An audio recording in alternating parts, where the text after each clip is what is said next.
قرآن حبل اللہ ہے۔ اس بحث کے ضمن میں ذرا سب سے پہلے تو لفظ حبل پر گفتگو کر لوں۔ حبل کے ایک معنی ہے رسی، اور اصل معنی رسی ہی کے ہے۔ چنانچہ سورہ لہب میں یہ لفظ آیا ہے فی جیدہا حبل من مسد، رسی، مونج کی بٹی ہوئی رسی۔ لیکن اسی سے وَأُسْتَعِيرَ لِلْوَصْلِ وَلِكُلِّ مَا يَتَوَصَّلُ بِهِ إِلَى شَيْءٍ مَا يُتَوَصَّلُ بِهِ إِلَى شَيْءٍ، کسی چیز سے جڑنے کے لیے اور جس شے سے جڑا جائے اس کے لیے استعارتاً یہ لفظ استعمال ہوتا ہے۔ عہد ہے، قول و قرار ہے، میثاق ہے، معاہدہ ہے، وہ بھی جوڑ دیتا ہے دو فریقوں کو۔ عہد کے معنی میں بھی لفظ حبل ہے، اور وہ عہد جس سے کہ کسی کو امان مل رہی ہو، امن مل رہا ہو، حفاظت اور امان، اس معنی میں قرآن میں آیا ہے الا بحبل من اللہ وحبل من الناس، کہ یہود کے لیے اس دنیا میں اب عزت نہیں ہے، ضربت علیہم الذلۃ والمسکنہ۔ ہاں یہ ہو سکتا ہے کہیں اللہ کوئی پناہ دے دے، یا لوگوں کی طرف سے کوئی پناہ ملی ہوئی ہو، امان ہو، خود اپنے بل پر اپنے پاؤں پر کھڑے ہو کر خود مختاری کے ساتھ اپنی طاقت کے بل پر ان کے لیے عزت اور وقار کا معاملہ دنیا میں نہیں ہوگا۔ یہ پیشن گوئی ہے قرآن مجید کی، اور موجودہ ریاست اسرائیل اس کا منہ بولتا ثبوت ہے۔ امریکہ ایک دن کے لیے اپنی حفاظت ہٹا لے، اس کا وجود نہیں رہے گا۔ بہرحال یہ حبل جو ہے، اس میں دو جگہ حدیث میں آیا ہے۔ قرآن مجید میں تو آیا وَاعْتَصِمُوا بِحَبْلِ اللَّهِ، اللہ کی رسی کو مضبوطی سے پکڑ لو، تھام لو۔ البتہ حبل اللہ کیا ہے، قرآن میں اس کی صراحت نہیں ہے۔ البتہ یہ بات میں عرض کر چکا ہوں اس سے پہلے کہ حضور کا یہ فرض منصبی ہے کہ قرآن مجید میں جو بات پوری طرح واضح نہ ہوئی ہو، مجمل ہو، اس کی تشریح اور تبیین یہ فرض منصبی ہے۔ ہم نے اے نبی آپ کی طرف یہ ذکر نازل کیا لِتُبَيِّنَ لِلنَّاسِ مَا نُزِّلَ إِلَيْهِمْ، کہ جو چیز ان کے لیے اتاری گئی ہے آپ اسے واضح کریں، تبیین کریں۔ اس اعتبار سے حضرت علی رضی اللہ تعالیٰ عنہ سے ایک بڑی طویل حدیث مروی ہے، اس میں بھی یہ الفاظ ہیں هُوَ حَبْلُ اللَّهِ الْمَتِينُ، یہ اللہ کی مضبوط رسی ہے قرآن۔ عبداللہ ابن عمر رضی اللہ تعالیٰ عنہ سے بھی حضرت علی سے جو روایت ہے وہ ترمذی میں موجود ہے، اور عبداللہ ابن عمر رضی اللہ تعالیٰ عنہما سے جو روایت ہے وہ رزین میں ہے، اس میں بھی الفاظ ہیں هُوَ حَبْلُ اللَّهِ الْمَتِينُ، یہ قرآن ہی اللہ کی مضبوط رسی ہے۔ یہ رسی کس اعتبار سے کہا گیا؟ اس کے دو پہلو ہیں جو میں اس وقت مختصر وقت میں واضح کرنا چاہتا ہوں۔ ایک تو بندہ اللہ سے جڑتا ہے اس رسی کے ذریعے، یہ رسی ہمیں اللہ سے جوڑنے والی ہے، یعنی تعلق مع اللہ اور تقرب الی اللہ کا سہل ترین لیکن مؤثر ترین ذریعہ قرآن حکیم ہے۔ اب یہ دو الفاظ وہ ہیں جو اصل میں تو ہمارے تصوف، فن تصوف کے میدان کی اصطلاحات ہے۔ تعلق مع اللہ، تعلق کے معنی بھی ہوگا، علق کہتے ہیں لٹک جانا، علقہ لٹکی ہوئی شے، اللہ سے لٹک جانا، جڑ جانا، اور تقرب الی اللہ، اللہ سے قریب ہونے کی کوشش کرنا۔ یہی سلوک، طریقت، اس کا مقصد یہی ہے، اللہ سے قریب تر ہوتے چلے جانا۔ تعلق مع اللہ میں اضافہ، تقرب الی اللہ، اس کا سب سے مؤثر اور سہل ترین ذریعہ قرآن حکیم ہے۔ اس اعتبار سے دو حدیثیں میں آپ کو سنا رہا ہوں۔ ایک کے راوی حضرت عبداللہ ابن مسعود ہے رضی اللہ تعالی عنہ۔ القرآن حبل اللہ الممدود من السماء الی الارض، یہ قرآن اللہ کی رسی ہے جو تنی ہوئی ہے آسمان سے زمین تک۔ اور یہی الفاظ ترمذی میں زید ابن ارقم سے مرفوعاً روایت کیے گئے، القرآن حبل اللہ الممدود من السماء الی الارض، یہ اللہ کی رسی ہے، یعنی اگر اللہ سے جڑنا ہے، اللہ سے تعلق قائم کرنا ہے تو اس قرآن کو تھام لو، مضبوطی کے ساتھ تھام لو، اس سے تم اللہ سے جڑ جاؤ گے، اللہ کا قرب حاصل کر سکو۔ اور دوسری جو ہے طبرانی کی معجم کبیر کی روایت ہے، اور یہ بڑی پیاری روایت ہے، اس میں ایک نقشہ سامنے آتا ہے جسے ہم کہہ سکتے ہیں تصویر لفظی، الفاظ میں نقشہ کھینچ دینا کہ حضور اپنے حجرے سے برآمد ہوئے صلی اللہ علیہ وسلم. آپ نے مسجد کے گوشے میں دیکھا کچھ صحابہ بیٹھے ہوئے قرآن کا مذاکرہ کر رہے تھے، گفتگو کر رہے تھے، سمجھ رہے تھے، سمجھا رہے تھے. حضور تشریف لے آئے. پہلا تو بڑا پیارا سوال کیا آپ نے، الستم تشہدون ان لا الہ الا اللہ وانی رسول اللہ وان ھذا القرآن جاء من عند اللہ. کیا آپ لوگ اس کی گواہی نہیں دیتے کہ اللہ کے سوا کوئی معبود نہیں اور میں اس کا رسول ہوں صلی اللہ علیہ وسلم، اور یہ قرآن اللہ کے پاس سے آیا ہے؟ میں توجہ دلا رہا ہوں، پاس سے آیا ہے. بلکہ ایک اور روایت، آج میرا ذہن ادھر نہیں گیا ورنہ میں اس کی تلاش کروا لیتا، متن کی اور سند کی بھی تحقیق کرتا. ایک روایت کے یہ الفاظ، اس کا مفہوم یہ ہے کہ بندہ اپنے رب کی خدمت میں جب حاضر ہو تو جو بہترین تحفہ وہ پیش کر سکے گا اپنے پروردگار کے سامنے، وہ خود اس کا وہ کلام ہوگا جو اس میں سے خرج من ایل، جو نکلا ہے اس میں سے. کلام جو ہے وہ تو کسی ہستی سے خارج ہوتا ہے، اس سے ہی صادر ہوتا ہے. میرا کلام مجھ سے صادر ہو رہا ہے، تو خرج من ایل کے الفاظ ہیں. یہ ایل عبرانی میں اللہ کے لیے ہے، جبرائیل، اسرائیل. اسرائیل یہ دو الفاظ سے مرکب ہے، اسر اور ایل. اسر کے معنی عبد، ایل اللہ. اسرائیل کے معنی عبداللہ، اللہ کا بندہ. تو خرج من ایل، جو اللہ کی ذات سے صادر ہوا ہے یہ کلام، یہی بہترین تحفہ ہوگا. جیسے بادشاہوں کے حضور میں پیش ہوتے ہوئے نذرانہ پیش کیا جاتا ہے، تو ظاہر بات ہے کہ شہنشاہ ارض و سما کی جناب میں سب سے بڑا نذرانہ جو پیش کر سکے گا کوئی بندہ، اس کا کلام ہوگا. جیسے ایک روایت میں یہ بھی آتا ہے کہ کہا جائے گا قرآن کے پڑھنے والوں سے کہ قرآن پڑھو اور ترقی کرتے چلے جاؤ. جو بھی قاری تھے قرآن کے، قاری سے مراد صرف وہ قاری نہیں جو ہمارے ہاں قاری سمجھے جاتے ہیں، بلکہ یہ کہ جو قرآن کے علم اور حکمت سے بھی واقف ہیں اور پھر اس کو پڑھتے بھی ہیں. تو جو ان کی ترقی ہوتی چلی جائے گی اور آخری مقام ان کا معین ہوگا جہاں جو ان کا سرمایہ ہے قرآن کا، جہاں وہ ختم ہوگا، آخری آیت جو پڑھیں گے اس وقت تک تسلسل کے ساتھ ترقی ہوگی، ترقی درجات، یہاں تک کہ وہ مقام آ جائے گا آخری لفظ وہ پڑھیں گے قرآن کا، وہ مقام معین ہوگا. بہرحال حضور صلی اللہ علیہ وسلم سوال کیا، لستم تشہدون ان لا الہ الا اللہ وانی رسول اللہ وان ھذا القرآن جاء من عند اللہ. صحابہ کا جواب کیا ہو سکتا تھا؟ بلا یا رسول اللہ، کیوں نہیں ہے اللہ کے رسول، ہم اس کے گواہ ہیں. اب آپ نے فرمایا، غور سے سنیے، فاستبشروا، تو خوشیاں مناؤ، فإن ھذا القرآن طرفہ بأیدیکم وطرفہ بید اللہ. اس لیے کہ یہ قرآن وہ شے ہے، وہ رسی ہے جس کا ایک سرا تمہارے ہاتھ میں اور ایک سرا اللہ کے ہاتھ میں. یہ ہے حبل اللہ کا وہ تصور، اللہ کے ساتھ جوڑنے والی شے.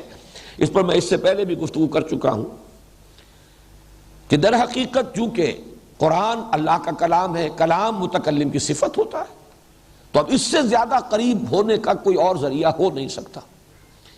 اور اسی طریقے سے جب قرآن کو شخص پڑھتا ہے تو گویا کہ اللہ سے ہم کلام ہو جاتا ہے. اس کے ضمن میں عبداللہ ابن مبارک رحمۃ اللہ علیہما، ان کا وہ قول سنا ہوگا، میں نے بارہا سنایا ہے، آج پھر ریکارڈ کرا رہا ہوں، کہ وہ تبع تابعین کے دور کی شخصیت ہے. انہوں نے اپنا معمول بنا لیا تھا، ہر سال میں 6 مہینے سرحدوں پر جہاد میں حصہ لیتے تھے. دارالاسلام کی جو سرحدیں بڑھ رہی تھی، جہاد جاری تھا، 6 مہینے گھر آ جاتے تھے. اور اس عرصے میں بھی لوگوں سے ملنے جلنے کی ان کے اندر رغبت نہیں تھی. اپنے گھر میں ہیں، مسجد میں آئے، نماز پڑھی، پھر گھر میں. تو کسی نے پوچھا کہ عبداللہ آپ کی طبیعت گھبراتی نہیں؟ تنہائی پسند ہو گئے، تنہائی سے طبیعت اکتاتی نہیں. انہوں نے فرمایا، تم اس شخص کو تنہا سمجھتے ہو جو اللہ سے ہم کلام ہوتا ہے اور رسول اللہ کی صحبت سے فیض یاب ہوتا ہے. لوگ حیران ہوئے، کیا کہہ رہے ہیں؟ جب اس کی وضاحت طلب کی گئی تو فرمایا، دیکھو میں جب اکیلا ہوتا ہوں قرآن پڑھتا ہوں تو اللہ سے ہم کلام ہوتا ہوں، اور جب میں حدیث پڑھتا ہوں تو میں رسول اللہ کی صحبت سے فیض یاب ہوتا ہوں. تم مجھے تنہا نہ سمجھو. دیوانہ چمن کی سیریں نہیں ہے تنہا، عالم ہے ان گلوں میں، پھولوں میں بستیاں ہیں، تم مجھے تنہا نہ سمجھو. تو واقعہ یہ ہے کہ اللہ سے قرب کا، اللہ وصول الی اللہ اور وصل الی اللہ، میں نے اسی لیے امام راغب کے وہ الفاظ آپ کو سنائے کہ یہ حبل کا لفظ وَأُسْتُعِيرَ لِلْوَصْلِ، یہ وصل کے لیے استعارتاً استعمال ہوتا ہے، جڑنے کے لیے۔ وَلِكُلِّ مَا يُتَوَصَّلُ بِهِ إِلَىٰ شَيْءٍ، اور ہر اس شے کے لیے لفظ حبل استعمال ہوگا جس کے ذریعے سے کسی شے کے ساتھ وابستہ ہو جایا جائے، جس کے ذریعے سے کسی شے کے ساتھ جڑ جایا جائے، یہ ہے لفظ حبل۔ اور اس معنی میں اللہ کی حبل، حبل اللہ قرآن ہے۔ میں اس سے ایک نتیجہ اور نکالتا ہوں، یہ میرا ذاتی ذوق ہے جو میں عرض کر رہا ہوں آپ کے سامنے، کہ واقعتاً جملہ ایمانیات اس قرآن کے ساتھ بالکل اسی طریقے سے جڑے ہوئے ہیں جیسی کہ میں نے مثال جو میرے ذہن میں بہت عرصے پہلے آئی تھی، پیراشوٹ۔ جب پیراشوٹ کھلتا ہے تو کتنا وسیع اس کا جو کپڑا ہے یا اوپر کا جو حصہ ہے چھتنی والا، لیکن رسیاں آتی ہیں اور نیچے آ کر ایک جگہ پر وہ جڑ جاتی ہیں۔ وہی وہ انسان ہے اپنی موٹر سائیکل کے ساتھ یا کسی اور ساز و سامان کے ساتھ۔ اسی معنی میں قرآن ہے در حقیقت، جو جتنے بھی ایمانیات، جتنے بھی امور ہیں جن پر ایمان اور یقین جو درکار ہے اور مطلوب ہے، وہ سب کے سب قرآن کے ساتھ منسلک ہے۔ قرآن پر یقین ہو جائے کہ یہ اللہ، یہ کلام واقعتاً انسانی نہیں، اس کا منبع اور سرچشمہ وہی ہے جو میری روح کا منبع اور سرچشمہ ہے۔ ذات باری تعالیٰ ہی سے یہ کلام صادر ہوا ہے اور اللہ ہی کے امر کل کا ظہور ہے جو میری روح ہے۔ اس اعتبار سے قرآن پر یقین، اللہ پر یقین، قرآن لانے والے پر یقین، محمد الرسول اللہ پر یقین، یہ در حقیقت اس دور میں نے جو حقیقت ایمان کے موضوع پر 5 تقاریر اس سال کی تھی محاضرات کے دوران، ان میں یہ مضمون آ چکا ہے کہ ایمان ایک تو ہے تقلیدی ایمان، غیر شعوری ایمان، ایک یقین کی کیفیت پیدا ہو جاتی ہے چاہے وہ علی وجہ البصیرت نہ ہو، اور وہ بھی بہت بڑی دولت ہے، بہت بڑی قیمت ہے، لیکن اس سے کہیں زیادہ قیمتی ایمان ہے جو علی وجہ البصیرت ہو۔ قل هذه سبیلی ادعو الی اللہ علی بصیرۃ انا ومن اتبعنی، علی وجہ البصیرت، وہ ایمان، شعوری ایمان، اکتسابی ایمان، علی وجہ البصیرت ایمان، حقیقی ایمان، اس کا واحد منبع اور سرچشمہ قرآن حکیم ہے۔ بہت ہی سادہ الفاظ میں جو کبھی کہہ گئے کسی خاص کیفیت میں مولانا ظفر علی خان، وہ جنس نہیں ایمان جسے لے آئیں دکان فلسفہ سے، ڈھونڈے سے ملے گی عاقل کو یہ قرآن کے سی پاروں، عاقل کو، غور و فکر کرنے والا، سوچ بچار کرنے والا، اس کے لیے ایمان کا سرچشمہ اور ایمان کا منبع جہاں سے یہ جن سے نایاب دستیاب ہو سکتی ہے وہ صرف ایک ہے، وہ قرآن حکیم ہے۔ قرآن کے حبل اللہ ہونے کا ایک دوسرا پہلو ہے اور وہ ہے اہل ایمان کو جوڑنے والی رسی، ان کو باہم ایک دوسرے سے باندھ دینے والی شے، ان کو بنیان مرصوص بنانے والی شے۔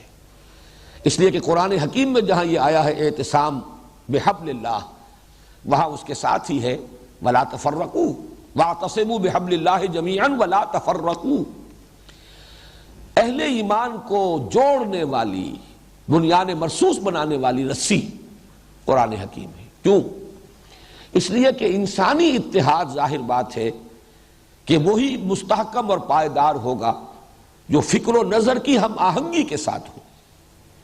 بہت سے اتحاد ہوتے ہیں وقتی طور پر، آپ کی سیاسی مصلحتیں ہیں، آپ نے اتحاد قائم کر لیا، کوئی دنیاوی مفادات ہیں ان کی بنا پر اتحاد ہو گیا، یہ اتحاد حقیقی نہیں ہے، پائیدار نہیں ہے، مستحکم نہیں ہے۔ انسان حیوان عاقل ہے، سوچتا ہے، غور کرتا ہے، اس کے نظریات ہیں، اس کے اہداف ہیں، اس کے کچھ مقاصد ہیں، کوئی نصب العین ہے۔ نظریات کا اور اپنے نصب العین کا اور مقاصد کا بڑا گہرا رشتہ ہے۔ تو جب تک ان میں ہم آہنگی نہ ہو کوئی اتحاد پائیدار اور مستحکم نہیں ہوتا۔ اس اعتبار سے وَاعْتَصِمُوا بِحَبْلِ اللَّهِ، اس اللہ کی رسی کو مضبوطی سے تھامو گے تو گویا کہ 2 رشتے قائم ہو گئے۔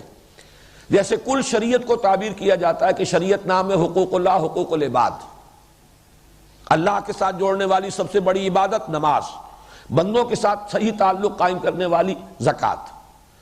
اسی طریقے سے سمجھیے کہ حبل اللہ ایک طرف اللہ سے جوڑ رہی ہے، دوسری طرف باہم اہل ایمان کو ایک بنیان مرصوص کا جسد واحد، جیسے حدیث میں آتا ہے، ایک جسد بنا دینے والی شے. اور یہی وہ بات ہے، اس کو بھی علامہ اقبال نے جس خوبصورتی سے کہا ہے، میں تو واقعہ یہ کہ حیران ہوتا ہوں. از یک آئینی مسلمان زنداست، پے کرے ملت ز قرآن زنداست، ما ہما خاک و دل آگاہ اوست، اعتصامش کن کہ حبل اللہ اوست. مفسرین کے ہاں تو بہت سے اقوال مل جائیں گے. حبل اللہ سے مراد یہ ہے، حبل اللہ قرآن میں، حبل اللہ اسلام ہے، حبل اللہ جو ہے وہ کلمہ طیبہ ہے. یہ ساری چیزیں اپنی جگہ پر درست. دیکھیں، ایک تو حضور صلی اللہ علیہ وسلم کی احادیث میں نے آج آپ کو سنا دی، اور پھر اس کی جس قدر عمدہ تعبیر کی ہے علامہ اقبال نے، یہ فصاحت اور بلاغت کے اعتبار سے بھی میرے نزدیک بہت اونچا مقام ان دو اشعار کا. ما ہما خاک و دل آگاہ اوست، ہم جو ہیں، ہم تو جیسے خاک ہے، یہ جسم ہمارا جو ہے خاکی ہے، البتہ دل آگاہ، وہ دل اندر، وہ دل زندہ، وہ دل حقیقت میں پے کرے ملت میں، وہ دل کی حیثیت قرآن کو حاصل ہے. اب ذرا نوٹ کیجئے قرآن مجید میں بھی جہاں یہ فرمایا گیا وَاعْتَصِمُوا بِحَبْلِ اللَّهِ جَمِيعًا وَلَا تَفَرَّقُوا، آگے جو مثال دی گئی ہے وَاذْكُرُوا نِعْمَتَ اللَّهِ عَلَيْكُمْ إِذْ كُنْتُمْ أَعْدَاءً فَأَلَّفَ بَيْنَ قُلُوبِكُمْ، تمہارے دلوں کو جوڑ دیا ہے. یہ دل آگاہ جو ہے قرآن مجید اہل ایمان کے دلوں کو جوڑتا ہے، ان کو باہم پیوست کرتا ہے. اور یہ دلی تعلق، دلی ہم آہنگی، یہ ہے اصل میں کہ جو مسلمانوں کو بنیان مرصوص بنانے والی ہے.